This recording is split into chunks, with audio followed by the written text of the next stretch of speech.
Hello everyone, नमस्कार। मैं अभिनव आप सबको आपके अपने यूट्यूब चैनल उड़ाना है इस पर स्वागत करता हूं। दोस्तों, आज की वीडियो में हम यूपीएससी सुसेट 2026 पेपर 2 के बारे में डिस्कशन करेंगे। इसमें हम केवल आरसी को डिस्कस करने वाले हैं इस वीडियो में।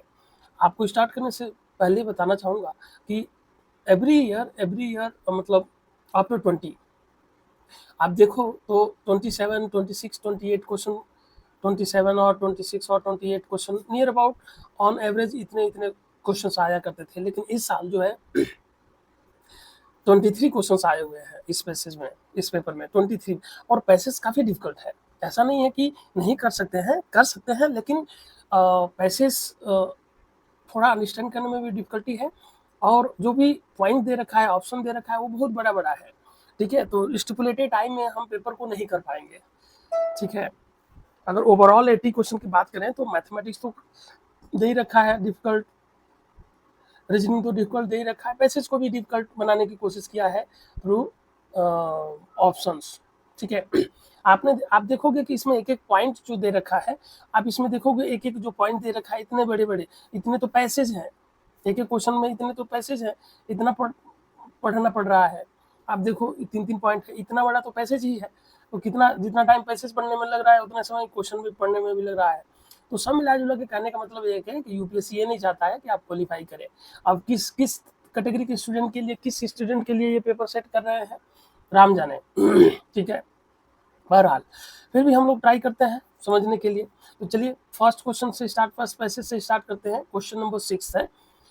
ठीक है, इसमें देखो पैसेज दे रखा है, सेम पैसेज पे 3 क्वेश्चंस है। ठीक है, तो चलिए स्टार्ट करते हैं कि अगर आप देखो यहाँ पे जब 2019 में सार्स CoV-2 एक डिजीज का नाम है, सार्स CoV-2 का पहली बार पता चला, तो यह विश्व के लिए वस्तुतः एक विलक्षण विषाणु था। ठीक है, उस समय तक विश्व का कोई भी व्यक्ति सार्स CoV-2 के प्रभाव में नहीं आया था, अथवा न ही किसी में इस विषाणु के विरुद्ध कोई विशेष प्रतिरक्षा क्षमता थी। इसके विपरीत संपूर्ण विश्व के लोग दशकों से HMPV से प्रभावित हो चुके हैं और इस विषाणु पर बहुत अधिक अध्ययन हो चुका है। HMPV और SARS-2 मूलतः विभिन्न लाक्षणिक विशेषताओं और जनपदी रोग विज्ञान से संबद्ध 2 अत्यधिक भिन्न विषाणु कुलों के हैं। मतलब ये जो है मूलतः इनके लक्षण भी अलग अलग है और इनके कुल भी अलग अलग है। तथा SARS-2 के विपरीत HMPV के में प्रबल ऋतु विशिष्टता दिखाई देती है। मतलब ये जो डिजीज है ये ऋतु में आती है, मतलब इसका टाइम फिक्स है, ये कब होने वाला है। लेकिन SARS-2 के कोई स्थिति नहीं है कि ये कब होगा। ठीक है ना, दोनों ही विषाणु विशेष रूप से दीर्घ अवधि में भिन्न लक्षणागत गंभीरताएं उत्पन्न करते हैं। दोनों ही विषाणु विशेष रूप से दीर्घ अवधि में भिन्न लक्षणगत गंभीरताएं उत्पन्न करते हैं और जनसंख्या के प्रभावित अंश मूलतः अतिव्याप्त नहीं होते। ठीक है, समानतः HMPV के कारण मंद रोग दशा उत्पन्न होती है, मतलब ये इतना डेंजरस नहीं है, जिससे मृत्यु बहुत ही विरल होती है, बहुत कम मृत्यु होती है। और विषाणु ग्रस्तता के परिवर्ती लक्षण दीर्घ अवधि तक नहीं बने रहते हैं। ठीक है, अब क्वेश्चन नंबर देखो दे रखा है, निम्नलिखित में तो कौन सा निष्कर्ष वैध है। हमें यहाँ पे कंक्लूजन ड्रॉ करना है, क्या इस पैसेज को पढ़ने पर क्या हम निष्कर्ष निकाल सकते हैं। तो देखो फर्स्ट है, यदि SARS-2 और HMPV कुछ सीमा तक भिन्न जनपादी रोग विज्ञान वाले सदृश विषाणु है। यहाँ पे कह रहा है सदृश समान विषाणु है। ठीक है, क्या कह रहा है यहाँ पे समान विषाणु है, लेकिन अगर पैसेज में देखो तो क्या कह रहा है पैसेज में, ये समान नहीं है, ये भिन्न है। ठीक है, वो भिन्न है, इसलिए ये गलत हो जाएगा। दूसरा देखो, मानव आबादी पर इन 2 विषाणुओं का मूल रूप से भिन्न प्रभाव पड़ता है। मानव आबादी पर इन 2 विषाणुओं का मूल रूप से भिन्न प्रभाव पड़ता है और इसलिए इनसे एक समान रीति से नहीं निपटना चाहिए। हाँ, ये तो पैसेज में बोला ही है, भिन्न प्रभाव पड़ते हैं। ठीक है, तो इसमें इस क्वेश्चन में केवल ऑप्शन बी सही है, मतलब केवल दूसरा सही है। अब आप लोग मिला लीजिएगा कि आप लोगों का कौन सा सही है, ठीक है। चलिए नेक्स्ट क्वेश्चन करते हैं। क्वेश्चन नंबर 7, उपयुक्त परिच्छेद में लेखक के आशय को निम्नलिखित में से कौन से प्रतिबिंबित करता है, ठीक है। What is intent intent of the author को रिफ्लेक्ट करता है। अब देखो, इन दोनों विषाणुओं के वस्तुनिष्ठ विश्लेषण के लिए कार्य विधियां विकसित करना, इन दोनों विषाणुओं के वस्तुनिष्ठ विश्लेषण के लिए कार्य विधियां विकसित करना। अब इसमें अगर आप देखो तो कार्य विधियां, अब इनको कार्य विधियों के बारे में डिस्कस नहीं किया है पैसेज में। इन दोनों विषाणुओं के कार्य विधियों के बारे में, मेथोडोलॉजी के बारे में, एनालिसिस करने के लिए मेथोडोलॉजी के बारे में डिस्कस नहीं किया है, तो ये पहला तो गलत हो जाएगा। और जो जो जहां जहां पहला होगा वो क्या होगा, आपका गलत होगा। तो 2 ऑप्शन तो आप एलिमिनेट कर दो। इन दोनों विषाणुओं के बीच जनपादिक रोग विज्ञानीय समानताएं और भिन्नताएं स्थापित करना, ठीक है। अब इसमें देखो,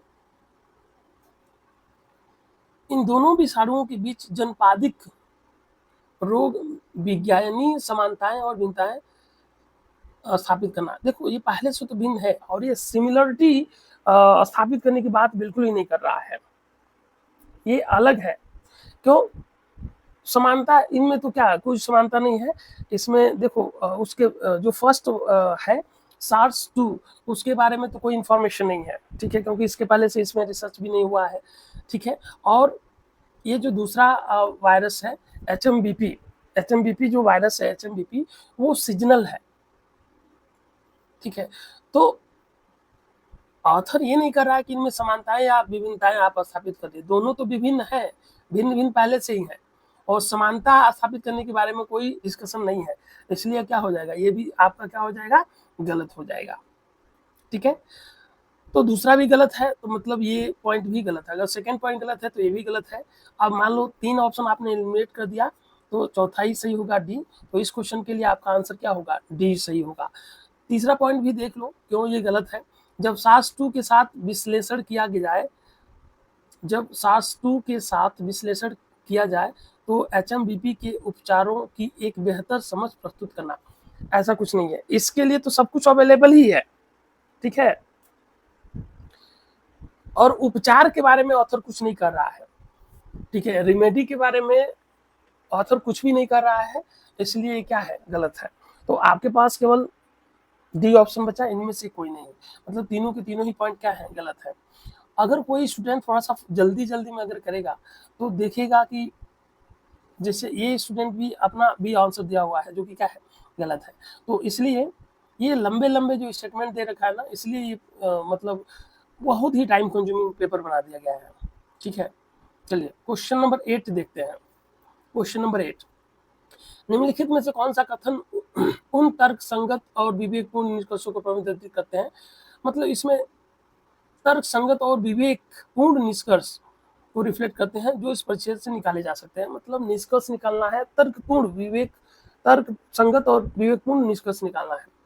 फर्स्ट पॉइंट अगर देखो तो ऐतिहासिक दृष्टि से SARS-2 की तुलना में HMBP के अध्ययनों का दीर्घ प्रलेखन उपलब्ध है। तो ये बात तो आप देखो, ये सही है। SARS-2 के लिए कोई अध्ययन सामग्री नहीं है, लेकिन इसके बारे में काफी स्टडी हो चुका है, ठीक है ना। तो इसलिए ये जो पॉइंट है वो क्या है, सही है। तो 1 सही है, ठीक है, पहला सही है। तो अगर पहला सही है तो ये सी ऑप्शन कैंसिल हो जाएगा, ठीक है। अब देखो ये दोनों विषाणु एक दूसरे से भिन्न है, यहाँ तक तो सही है। और इसके फलस्वरूप इनसे प्रभावित व्यक्तियों में सुस्पष्ट रूप से भिन्न परिणाम होते हैं। देखो हाँ सही बात है, पैसेज में भी तो ऑथर ने बोला है कि ये दोनों भिन्न है और इनके लक्षण भी भिन्न है। तो इसलिए ये भी पॉइंट क्या हो गया, सही हो गया। दूसरा भी सही हो गया। अब देखो थर्ड पॉइंट, इन दोनों विषाणुओं के दीर्घकालिक प्रभाव असमान है और यह उनके बीच एक महत्वपूर्ण विभेदन है। देखो ये विभेदन जो पैसेज में ऑथर ने बताया हुआ है कि इन दोनों विषाणुओं के दीर्घकालिक प्रभाव असमान है, मतलब भिन्न भिन्न है, ये बात सही है, यहाँ तक सही है। और यह उनके बीच एक महत्वपूर्ण विभेदन है और ये इंपॉर्टेंट डिफरेंसेस भी है, तो ये पॉइंट सी भी क्या हो गया आपका सही हो गया। अब पॉइंट 4 देखो। पॉइंट 4, ऋतु विशेषता इन दोनों विषाणुओं के बीच एक उभयनिष्ठ कारक है। ऋतु विशेषता मतलब कौन कौन दोनों सेम ऋतु में आते हैं, सेम टाइम में आते हैं, तो ऐसा तो नहीं है। एचएमबीपी जो है पीबी एचएमपीबी जो है उसका तो फिक्स है, ये ऋतु विशेष बीमारी है और सास 2 के बारे में कोई इंफॉर्मेशन नहीं है इस तरह का, तो इसलिए पॉइंट 4 क्या हो जाएगा, गलत हो जाएगा। तो जब पॉइंट 4 गलत हो जाएगा तो अब देखो केवल दूसरा भी तो सही है ना, तो हम किसके साथ जाएंगे, ऑप्शन बी के साथ जाएंगे। तो इस क्वेश्चन का आंसर क्या हो गया, बी सही होगा, ठीक है हमारे अनुसार। चलिए अब दूसरे पैसेज में हम लोग आगे बढ़ते हैं कि एक पैसेज है और 2 क्वेश्चन दे रखा है साथ में। चलिए पैसेज को स्टार्ट करते हैं। भारत में मौसम पूर्वानुमान, पीड़क पेस्ट का पता लगाना और नियंत्रण तथा फसल पैदावार का इष्टतमीकरण जैसे महत्वपूर्ण उपयोग के मामले में कृत्रिम मेधा एआई का परिनियोजन प्रारंभ किया जा रहा है, ठीक है भारत में मौसम पूर्वानुमान, पीड़क पेस्ट का पता लगाना और नियंत्रण, फसल पैदावार का इष्टतमीकरण तथा महत्वपूर्ण उपयोग के मामले में कृत्रिम मेधा एआई आर्टिफिशियल इंटेलिजेंस का उपयोग का परिनियोजन प्रारंभ किया जा रहा है, उपयोग किया जा रहा है, ठीक है। यद्यपि इसका विस्तार प्रौद्योगिकी कुशल किसानों के एक अत्यंत छोटे वर्ग तक ही सीमित है। अब जो एआई का यूज है वो कहाँ तक सीमित है, प्रौद्योगिकी कुशल, उन किसानों के पास इसकी पहुंच है जो प्रौद्योगिकी कुशल है। इसका विस्तार प्रौद्योगिकी कुशल किसानों के एक अत्यंत छोटे वर्ग तक ही सीमित है, ठीक है। अमेरिका, अब ये इसको एग्जाम्पल के रूप में बता रहा है कि अमेरिका और यूरोप में प्रजनक कृत्रिम मेधा साधनों जनरेटिव एआई टूल्स ने बड़े पैमाने पर सटीक कृषि प्रिसीजन फार्मिंग को प्रस्तावित करना आरंभ किया है, जिसमें तत्काल रियल टाइम सस्य वैज्ञानिक अंतर्दृष्टि प्रदान करने के लिए बृहद डेटा समुच्चयों का एकीकरण सम्मिलित है, ठीक है। मतलब अमेरिका जैसे देशों में, मतलब अमेरिका और यूरोप में बहुत सारे कंट्री है, तो अमेरिका और यूरोप में जनरेटिव एआई टूल्स का बड़े पैमाने पे यूज हो रहा है और वहाँ के किसान इससे बहुत लाभान्वित है, ठीक है। रियल टाइम इंफॉर्मेशन उनको मिल रहा है, ठीक है। भारत में क्या स्थिति है, भारत में बड़े पैमाने पर कृत्रिम मेधा एआई टूल्स के एकीकरण और पहुंच के लिए लघु जोत धारक किसानों हेतु भारतीय भाषाएं आधारित कृत्रिम मेधा साधनों को विकसित करना। अब भारत में क्या है कि जो छोटे किसान हैं उनके लिए उनके लोकल भाषा में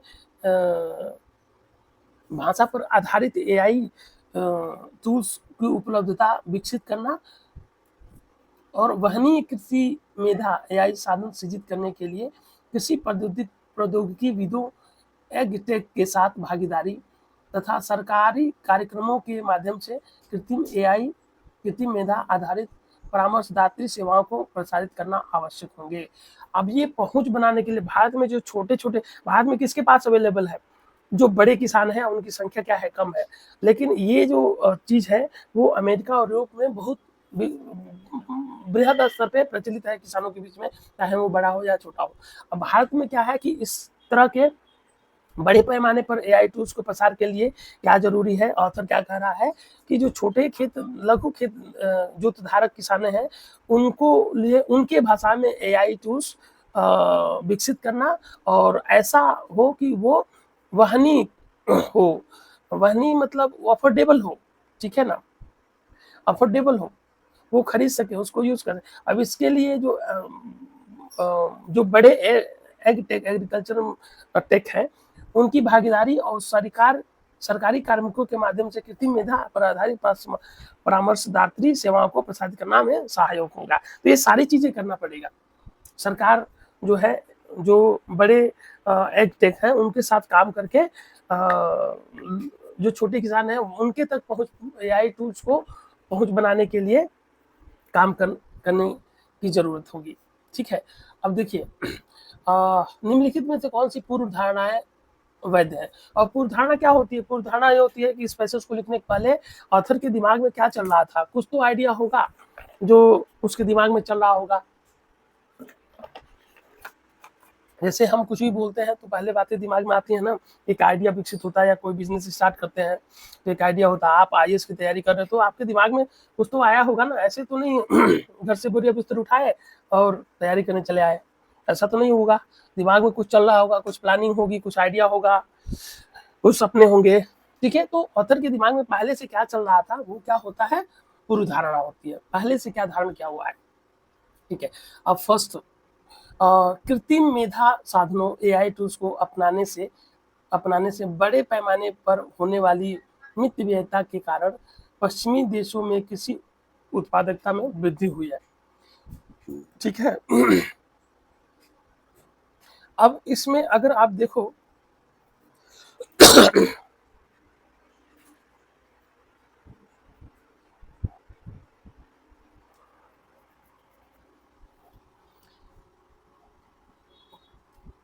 कृत्रिम मेधा साधनों को अपनाने से बड़े पैमाने पर होने वाली मितव्ययता के कारण पश्चिमी देशों में कृषि उत्पादकता में वृद्धि हुई है। अब कृषि उत्पादकता में प्रोडक्शन में वृद्धि हुई है, इसके बारे में तो ऑथर कुछ भी चर्चा नहीं कर रहा है। वो ये कह रहा है कि छोटे से बड़े सभी किसान एआई टूल्स का यूज कर रहे हैं और उनसे लाभान्वित हो रहे हैं। ठीक है, ये कह रहा है। प्रोडक्टिविटी बढ़ रही है कि घट रही है इसका कोई जिक्र नहीं है, तो हम जबरदस्ती जिक्र नहीं करेंगे। तो इसका मतलब ये हो गया कि ये बढ़ा चला के बात बोली गई है, ओवर एग्जैजरेट करके बात बोली गई है, इसलिए ये गलत होगा। दूसरा पॉइंट देखते हैं, स्थानीय भाषाओं में उपलब्ध किए गए वहनीय कृत्रिम मेधा एआई टूल्स अधिक से अधिक छोटे किसानों तक कृत्रिम मेधा एआई आधारित समाधानों को पहुंचाने में सहायता कर सकते हैं। हाँ, ये बात तो सही है, दूसरा पॉइंट तो सही है। ठीक है, लास्ट अगर पैसेज के लास्ट में आप देखो तो यही कहा जा रहा है, पैसेज के लास्ट में अगर देखो तो आपको यही कहा जा रहा है। ठीक है, तो सेकेंड पॉइंट क्या है आपका, सही है। तीसरा पॉइंट देखते हैं, यद्यपि अब तक इसका विस्तार कम है। ठीक है, कृत्रिम मेधा साधनों एआई टूल्स का उपयोग करने वाले महत्वपूर्ण अनुप्रयोग क्षेत्र भारत में पहले से ही प्रयोग में है। हाँ, कुछ एआई टूल्स का ऐसा नहीं है कि भारत में प्रयोग ही नहीं हो रहा है, एआई टूल्स का यूज हो रहा है पहले से। कौन यूज कर रहा है, जो बड़े किसान हैं, और कौन नहीं यूज कर पा रहा है, जो छोटे किसान है, बिकॉज वो उतनी मतलब कॉस्ट अफोर्ड नहीं कर पा रहे हैं, इसलिए उनकी पहुंच नहीं है। और भाषा उसके एआई टूल्स के लैंग्वेज को समझने में जो छोटे किसान है वो सक्षम नहीं है, इसलिए वो नहीं कर पा रहे हैं। तो तीसरा पॉइंट भी क्या है आपका, सही है। तो फर्स्ट आपका गलत है, फर्स्ट आपका गलत है, ऑप्शन ए चला गया। ठीक है, तो आपका ऑप्शन क्या है, डी सही है। तो इस क्वेश्चन का आंसर क्या है, डी। ठीक है, नाउ सेम पैसेज पे आधारित एक और क्वेश्चन है कि निम्नलिखित में से कौन सा कथन सही नहीं है। ध्यान देने वाली बात है, नहीं है मतलब कौन सा गलत है। तो प्रौद्योगिकी कुशल किसान भविष्य की कृषि प्रौद्योगिकी एक्ट कंपनियों का संचालन करेंगे, क्या ऐसा क्लेम है क्या, नहीं है, तो ये गलत है। कृषि में कृत्रिम मेधा साधनों एआई टूल्स के उपयोग के लिए सरकारी कार्यक्रमों द्वारा परामर्शदात्री सेवाओं का विकास सहायक होगा, ये बात सही है, ये बात तो सही है। ठीक है, अब जो सही है वो आपका आंसर नहीं होगा, तो जो सही है वो आपका आंसर नहीं होगा, मतलब सी आप एलिमिनेट कर दो। अमेरिका और यूरोप में कृषि मेधा साधनों ने पारंपरिक कृषि पद्धतियों को प्रतिस्थापित कर दिया है, क्या ऐसा है क्या, नहीं, ऐसा नहीं है। उसमें लोगों ने एआई टूल्स का उपयोग किया है, इसका मतलब ये नहीं जो ट्रेडिशनल एग्रीकल्चरल सिस्टम है उसको प्रतिस्थापित कर दिया है। ठीक है, रिप्लेस कर दिया है, ऐसा नहीं है, मतलब ये भी क्या है आपका गलत है। तो पहला और तीसरा अब देखो चौथा क्या है, तत्काल रियल टाइम सत्य वैज्ञानिक विश्लेषण में प्रयोग के लिए बृहद डेटा समुच्चयों का एकीकरण पहले से ही एक वास्तविकता है। ठीक है, अब फोर्थ पॉइंट को अगर आप देखो, फोर्थ पॉइंट को अगर देखो तो ये बात तो सही है, तत्काल रियल टाइम सत्य वैज्ञानिक विश्लेषण में प्रयोग के लिए बृहद डेटा समुच्चय का एकीकरण पहले से ही एक वास्तविकता है। ठीक है, रियल टाइम पहले से ही वास्तविकता है, मतलब पहले से वो चल रहा है। ठीक है, सो ये क्या है, आपका सही है। तो जो जो सही होगा वो आपका आंसर नहीं होगा, जो जो गलत होगा वो आपका आंसर होगा। तो 1 एंड 3 मीन्स ऑप्शन ए क्या हो जाएगा, इस क्वेश्चन का आंसर हो जाएगा। ठीक है, चलिए नाउ अब ये पैसेज है, इस पैसेज पे भी 2 क्वेश्चन बेस्ड है। सो ध्यान से पढ़ने की जरूरत है। देखो, पैसेज करने के लिए आप पैसेज को एक ही बार पढ़ो, लेकिन ध्यान से पढ़ो। ठीक है, किशोर न्याय बालकों की देख रेख और संरक्षण अधिनियम, किशोर न्याय बालकों को देख रेख संरक्षण अधिनियम या जे अधिनियम 2015 16 वर्ष से अधिक आयु के किशोरों के लिए यदि वे जघन्य अपराध करने में अभियुक्त होते हैं, वयस्क के रूप में विचारण किए जाने की संभावना की गुंजाइश रखता है। मतलब ये है कि इस कानून में क्या है कि वे किशोर जो 16 वर्ष से ऊपर है और जघन्य अपराध करते हैं, तो उनका जो मतलब ट्रायल होगा, ठीक है, वो जो वयस्क लोग हैं उनके हिसाब से होगा। ठीक है, अब जघन्य अपराध हुआ है जिसके लिए न्यूनतम 7 वर्ष का दंड है। जघन्य अपराध क्या है, जो न्यूनतम मिनिमम 7 इयर्स का दंड है। ऐसे अपराध जिसमें न्यूनतम 7 इयर्स का दंड है वो क्या है, जघन्य अपराध की कैटेगरी में आएगा। आपराधिक मानववध और उपेक्षा से मृत्यु कारित करने जैसे अपराध जो समान रूप से मत होकर वाहन चलाने की दशाओं में होते हैं, जघन्य अपराध नहीं है, क्योंकि उनमें विहित न्यूनतम दंड नहीं है। अब ये इस परिभाषा के अनुसार ये सब जो है जघन्य अपराध की कैटेगरी में नहीं आते हैं, क्योंकि इनमें कोई मिनिमम दंड सुनिश्चित नहीं है। ठीक है, 2021 में संशोधित जे अधिनियम अब किसी अपराध को जिसमें कोई न्यूनतम दंडादेश नहीं है किंतु उसका अधिकतम दंडादेश 7 वर्ष या उससे अधिक है, गंभीर अपराध के रूप में प्रवर्गित करता है। अब जो अपडेट हुआ है, संशोधित जो कानून है वो क्या है, न्यूनतम दंडादेश को हटा के अधिकतम दंडादेश अगर 7 वर्ष है, कोई भी अपराध जिसमें अधिकतम दंड जो है 7 वर्ष है या उससे अधिक है, वो गंभीर अपराध की कैटेगरी में आ गया, डिफाइन कर दिया। तथापि सक्रियतावादियों की राय में ऐसे मामले को वयस्क आपराधिक न्याय प्रणाली को अंतरित करने में कोई गुणागुण नहीं है।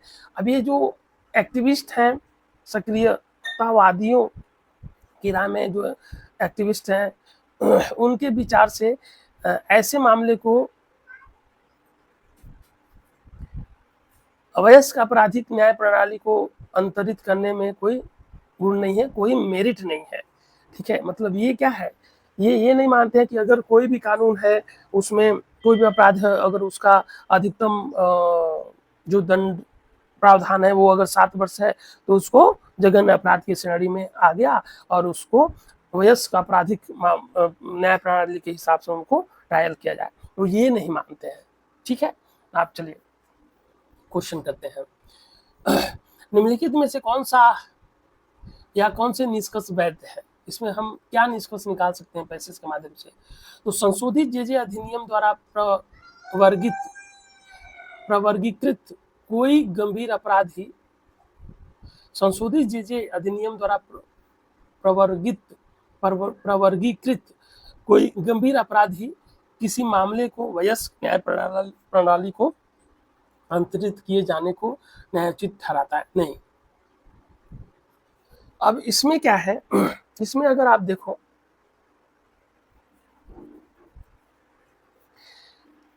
एक्टिविस्ट नहीं बिलीव करते हैं ना इसमें। संशोधित जे अधिनियम द्वारा प्रवर्तित कोई गंभीर अपराध ही किसी मामले को वयस्क न्याय प्रणाली को अंतरित किए जाने को न्यायोचित ठहराता है। ऐसा नहीं है। और जो सोशल एक्टिविस्ट है वो क्या कह रहे हैं, केवल उसमें मैक्सिमम मिनिमम की जगह पे मैक्सिमम कर देने से कोई भी अपराध जघन्य अपराध की श्रेणी में नहीं आ सकता। ठीक है, इसलिए ये क्या है, ये हम निष्कर्ष नहीं निकाल सकते। दूसरा, जे अधिनियम 21 किसी अपराध को गंभीर अपराध के रूप में उसके अधिकतम दंडादेश न कि न्यूनतम दंडादेश के आधार पर प्रवृत्ति करता है।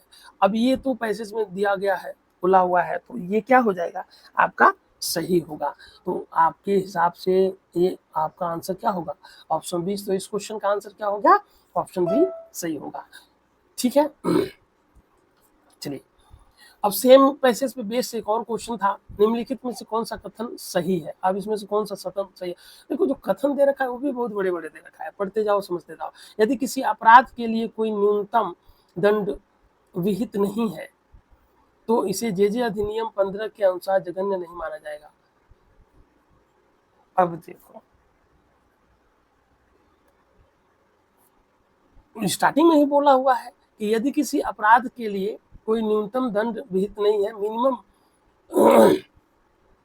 दंड अगर नहीं निर्दिष्ट है तो उसे इस अधिनियम के तहत जघन्य अपराध नहीं माना जाएगा। सही बात है, ये कथन सही है।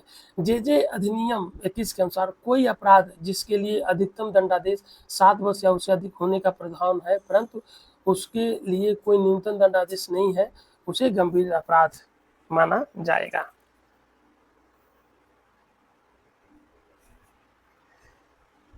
ठीक है, तो ये भी क्या है, आपका सही है। इसमें न्यूनतम 15 वाले में न्यूनतम है और 21 वाले में क्या आ गया, अधिकतम दंडादेश 7 वर्ष या उससे अधिक होने का प्रावधान है परंतु उसके लिए कोई न्यूनतम दंडादेश नहीं है, उसे गंभीर अपराध की श्रेणी में माना जाएगा। ठीक है, तो यहाँ से दोनों ही क्या है, आपका सही है। तो इस क्वेश्चन का आंसर ऑप्शन सी है, तो सी क्या है, सही आंसर है। ठीक है, चलिए अब ये भी पैसेज काफी बड़ा है। ठीक है, स्वच्छ आकाश, इसके भी ये पैसेज है और इस पे 2 क्वेश्चन है। स्वच्छ आकाश और साफ फुसफुसों के लिए लड़ाई का मूल स्रोत वह ईंधन है जिसे हम घरेलू चूल्हों से लेकर ताप विद्युत संयंत्रों में जलाते हैं। अधिकांश मामलों में यह जैव मात्रा बायोमास या कोयला होता है। उच्चतम न्यायालय ने पेट कोक के उपयोग पर पाबंदी लगा दी है। पेट को उच्चतम न्यायालय ने किस पे लगाया है, पेट कोक पे लगाया है जो घरों में और दुकानों पे जो जलाया जाता है। ठीक है, जो ऐसे ईंधनों में सबसे अस्वच्छ है। ठीक है, दिल्ली सरकार ने कोयले के उपयोग पर पाबंदी लगाई है। दिल्ली सरकार ने कोयले के उपयोग पर पाबंदी लगाई है जो बाद में संपूर्ण राष्ट्रीय राजधानी क्षेत्र पर लागू की गई। इस बात पर भी सहमति हुई कि ताप विद्युत संयंत्र प्रदूषण न फैलाएं या उन्हें बंद कर दिया जाए। सहमति हुई कि ताप विद्युत संयंत्र प्रदूषण न फैलाएं या उन्हें बंद कर दिया जाए।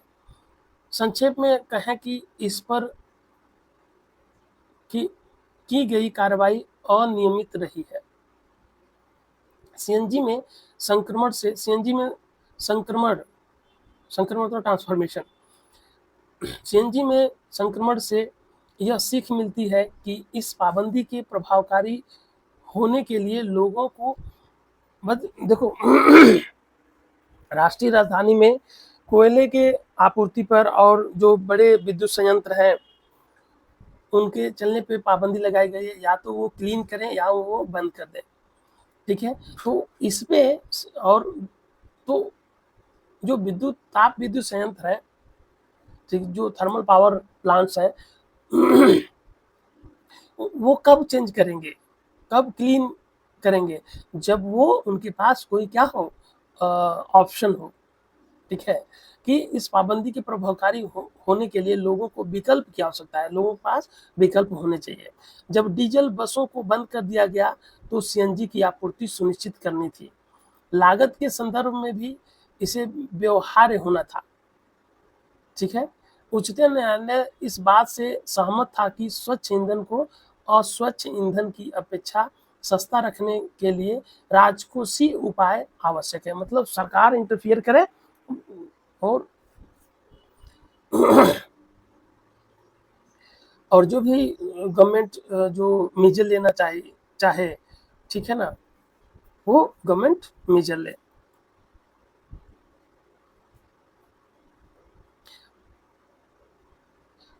अब जबकि कोयले पर पाबंदी है, प्राकृतिक गैस की कीमत उद्योग को प्रतिस्पर्धी बनाती है, अप्रतिस्पर्धी बनाती है। अब चलिए, अब इसमें ये पैसेज हो गया। अब इसमें 2 क्वेश्चन दे रखा है। निम्नलिखित में से कौन सा निष्कर्ष सही है? तो निष्कर्ष कौन सा, क्या कंक्लूजन हम ड्रॉ कर सकते हैं ये पैसेज के माध्यम से? ठीक है, तो अगर आप देखो हमारे उपभोग की ऊर्जा का स्रोत अधिक स्वच्छ वायु के लिए होने वाली लड़ाई का मूल है। हमारे उपभोग की ऊर्जा का स्रोत अधिक स्वच्छ वायु के लिए होने वाले लड़ाई का मूल है। सही बात है, बिल्कुल सही बात है, स्टार्टिंग में ही बोल रखा है। दूसरा पॉइंट, जहां इच्छा शक्ति मजबूत हो और लोग सहमत हो कि ऐसे पाबंदियां समाज में व्यापक कल्याण के लिए है, वहां पाबंदियां प्रभाव। अब इच्छा शक्ति के बारे में बात नहीं किया है, ठीक है, ये बदलाव होना चाहिए, बदलाव होना चाहिए, लेकिन बदलाव होने के लिए क्या होना चाहिए? जो अल्टरनेटिव अवेलेबल है वो सस्ता होना चाहिए और अवेलेबल भी होना चाहिए, सस्ता भी होना चाहिए। और इच्छा शक्ति का यहाँ पे कोई लेना देना नहीं है, इसलिए सेकंड पॉइंट क्या है? गलत है। तो जब सेकंड पॉइंट गलत हो जाएगा तो आपका दूसरा और तीसरा पॉइंट क्या हो जाएगा? गलत हो जाएगा, ठीक है क्योंकि दोनों जगह क्या है? 2 है। ऐसी नीति के लिए न्यायिक अनुमोदन किया गया है, कि वित्तीय रूप से हस्तक्षेप कर अधिक स्वच्छ ईंधन के लिए हितकारी कीमत निर्धारण को सुकर बनाए। अब इसमें अगर आप देखो तो सुप्रीम कोर्ट ने क्या बोला है? There is judicial approval for the policy that implement physically to facilitate benevolent pricing for the cleaner fuel. तो ये तो कोर्ट ने बोला ही है, ठीक है, तो ये भी क्या है? सही है। तो आपके लिए क्या बचा? पहला और तीसरा, तो फर्स्ट एंड थर्ड। सो इस क्वेश्चन का आंसर क्या है? Option see the right answer. Now एक और सेम पैसेज पे एक और क्वेश्चन है, निम्नलिखित में से कौन से कथन सही है? इसमें हमें सही बताना है। कुछ क्वेश्चन में आपने देखा कि क्या गलत है, उसको चूज करना है। अब इसमें क्या है, क्या सही है? फर्स्ट पॉइंट, दिल्ली के ताप विद्युत स्टेशनों का सरतरी तौर पे बंद किया जाना अपेक्षित था, ठीक है। The thermal power station in Delhi were required to summarily shut down. नहीं, ऐसा नहीं था, समरली शट डाउन नहीं था, सस्ती तौर पे शट डाउन नहीं था। उसमें ऑप्शन दिया गया था कि या तो आप क्लीन करो उसे, क्लीन मतलब कोयले को रिप्लेस करो, या तो आप बंद कर दो। ऐसा नहीं है कि कंप्लीटली शट डाउन कर दो। इसलिए ये क्या है? सही नहीं है। तो जब ये सही नहीं है तो ऑप्शन ए क्या हो गया? आपका खत्म हो गया। दूसरा, जब डीजल वाहनों का चलना निषिद्ध कर दिया गया तो सीएनजी की आपूर्ति सुनिश्चित की जानी आवश्यक थी। तो दूसरा पॉइंट तो आपका सही है, ठीक है, दूसरा पॉइंट तो करेक्ट है। तीसरा, उच्चतम न्यायालय ने संपूर्ण राष्ट्रीय राजधानी में क्षेत्र में कोयले के उपयोग पर पाबंदी लगाई है। देखो, उच्चतम न्यायालय ने संपूर्ण राष्ट्रीय राजधानी में कोयले के उपयोग पर पाबंदी लगाई है। इसमें उच्चतम न्यायालय ने नहीं लगाया, बल्कि दिल्ली सरकार ने लगाया, दिल्ली गवर्नमेंट ने लगाया है। उच्चतम न्यायालय ने केवल पेट कोक पे लगाया था, ठीक है। तो ये भी क्या है? आपका गलत है। तो आपका आंसर क्या होगा? ओनली केवल 2, ठीक है। तो इस क्वेश्चन का भी आंसर क्या है? Option see the right answer. आप पैसेज पढ़ोगे ना तो उच्चतम न्यायालय ने केवल पेट कोक पे लगाया था, बाकी संपूर्ण राष्ट्रीय राजधानी में कोयले के उपयोग पर पाबंदी कौन लगाया था? दिल्ली गवर्नमेंट ने लगाई थी, उच्चतम न्यायालय ने नहीं लगाया था, ठीक है। चलिए, नाउ अब अगला पैसेज है, देखो, ग्राहक सेवा ग्राहक सेवा प्रौद्योगिकी की पिछली लहरों ने जिसमें ईमेल और परेशान करने वाले वॉइस मेनू सम्मिलित था, नौकरियां खोने की चिंताओं को बढ़ाया है। ग्राहक सेवा प्रौद्योगिकी की पिछली लहरों ने जिसमें ईमेल और परेशान करने वाले वॉइस मेनू सम्मिलित है, नौकरियों को खोने की चिंताओं को बढ़ाया है, किंतु ऐसा कार्यान्वित नहीं हुआ है। ठीक है, तथापि कृत्रिम मेधा एआई कुछ अलग कर सकती है, और यदि ऐसा होता है तो इसके प्रभाव हितकारी हो सकते हैं। मानव अभिकर्ताओं को उत्पादों और सेवाओं को बेहतर बनाने के लिए प्रतिसूचना फीडबैक का उपयोग करने जैसे सृजनात्मक और लाभप्रद कार्यों पर अधिक समय व्यतीत करने के लिए सुलभ करवाया जा सकता है।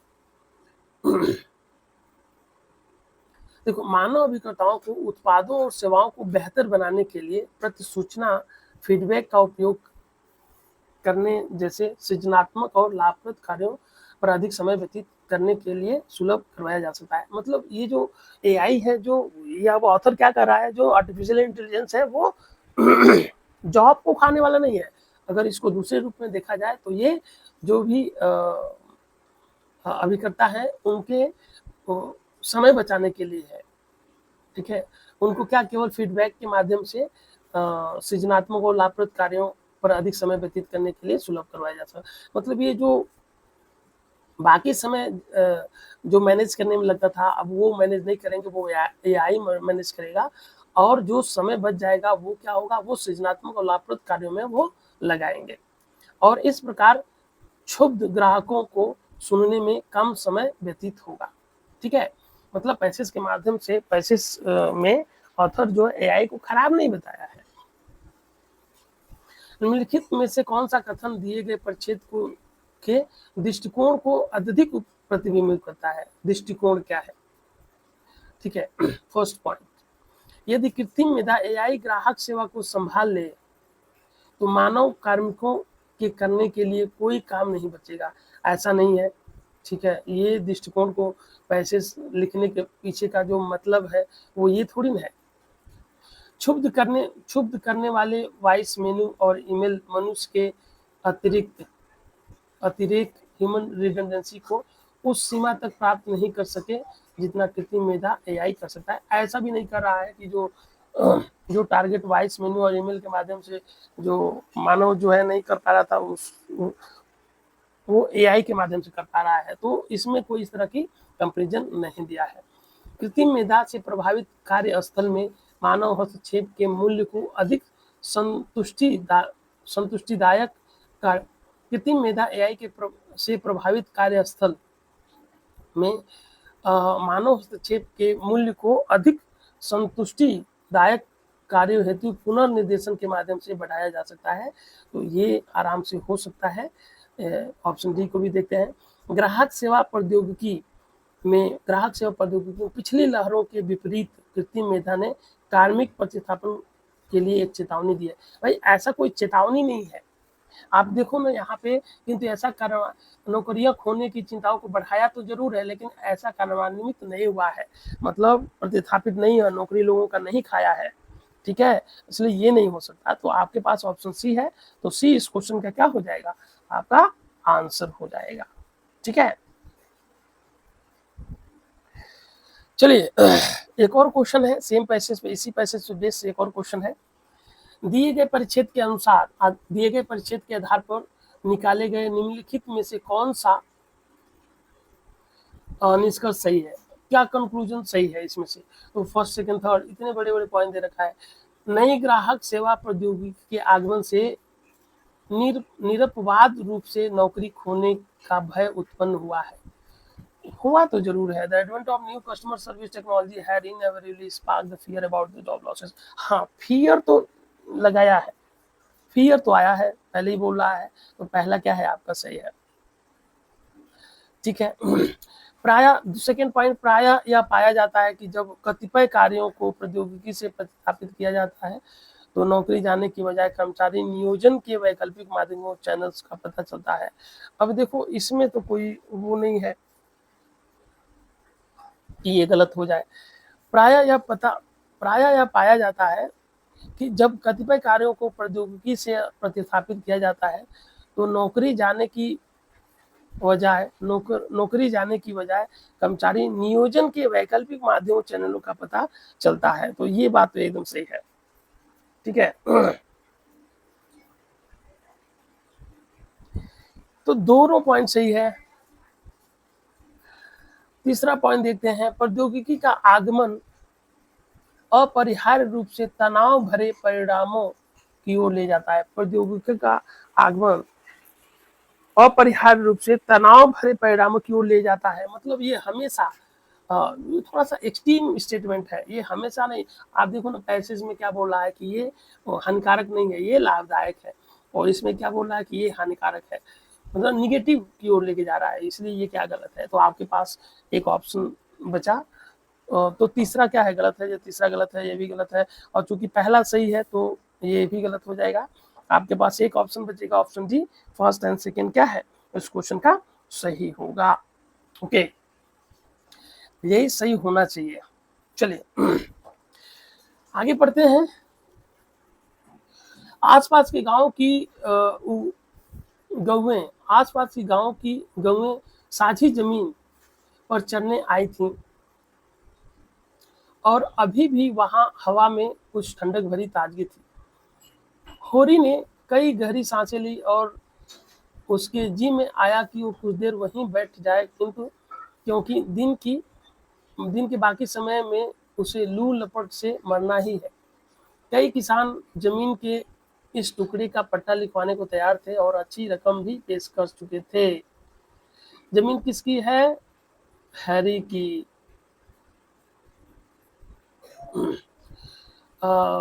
पेशकश कर चुके थे, मतलब उस जमीन की बहुत सारे किसान अच्छे पैसे दे रहे थे उस जमीन की, और पट्टा लिखवाने को भी तैयार थे। पर ईश्वर भला करे राय साहब का नहीं, जमीन राय साहब की है, पर ईश्वर भला करे राय साहब का कि उन्होंने साफ कर दिया कि यह जमीन चराई के लिए छोड़ दी गई है और किसी दाम पर भी उठाई नहीं जाएगी।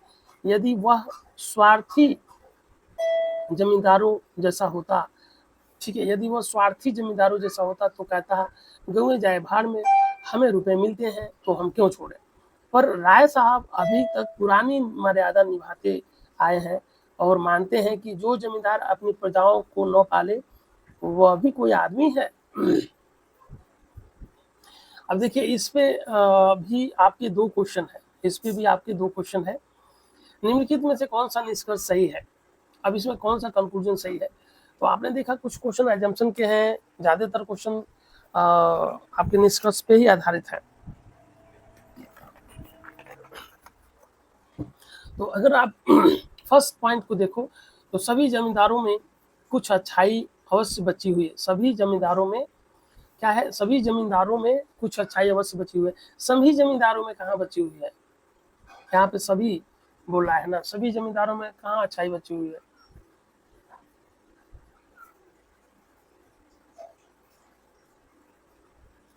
इसलिए ये गलत है, सही हमें सही चूज करना है, तो ये ऑप्शन खत्म हो जाएगा। दूसरा, गांव के साझे चारागाह उस गांव की गौओं के उपयोग के लिए नियत है। अब ऐसा नहीं था, वो गांव के साझे चारागाह उस गांव की गौओं के लिए उपयोग नहीं, उस गांव में आसपास उस मान लो ये चारागाह है, तो इस क्या कर रहा है पैसेज में ऑथर, आसपास के गांव की जो गौएं हैं उस चारागाह में चरने आती है। ये नहीं कि केवल एक ही गांव के या केवल इसी गांव के गौएं जा रही हैं चरने, इसलिए ये भी क्या होगा, गलत होगा। तो ये ऑप्शन भी आपका एलिमिनेट हो गया, ठीक है। जो जमींदार परंपरा में विश्वास रखते हैं वे अपनी प्रजाओं के प्रति अधिक चिंतित रहते हैं, लगभग कुछ हद तक तो सही लग रहा है। देखते हैं फोर्थ पॉइंट, सुबह की गर्म हवा के बाद दिन के परिवर्तित समय की हवा अधिक ठंडी होगी।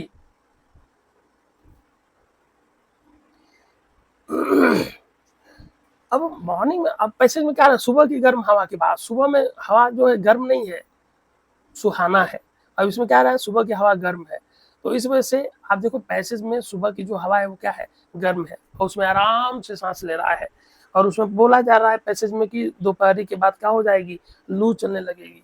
तो सुबह की हवा क्या है, गर्म नहीं है, ठंडी है, सुहावनी है, इसलिए ये क्या हो जाएगा, गलत हो जाएगा।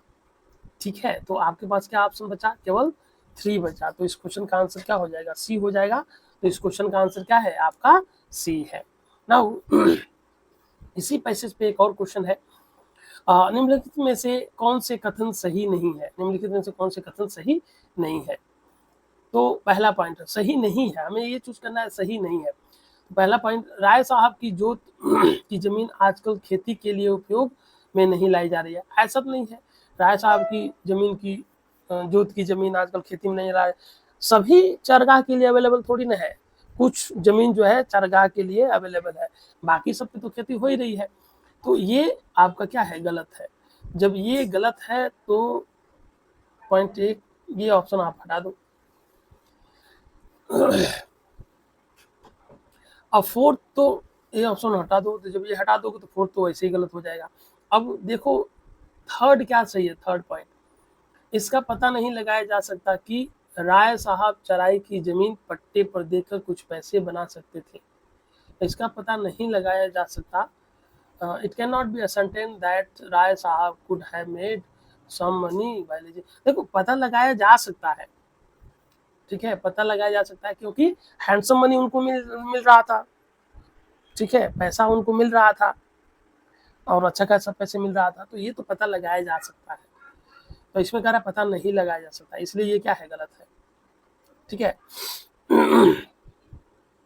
अब सेकेंड पॉइंट, स्वभाव से राय साहब दूसरे जमींदारों के जितना ही लालची थे, स्वभाव से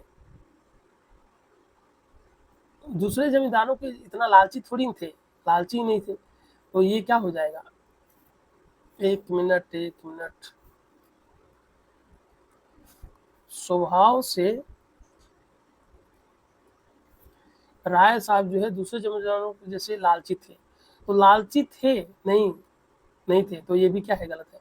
तो ये तीनों गलत है, तो तीनों क्या हो जाएगा, सही हो जाएगा।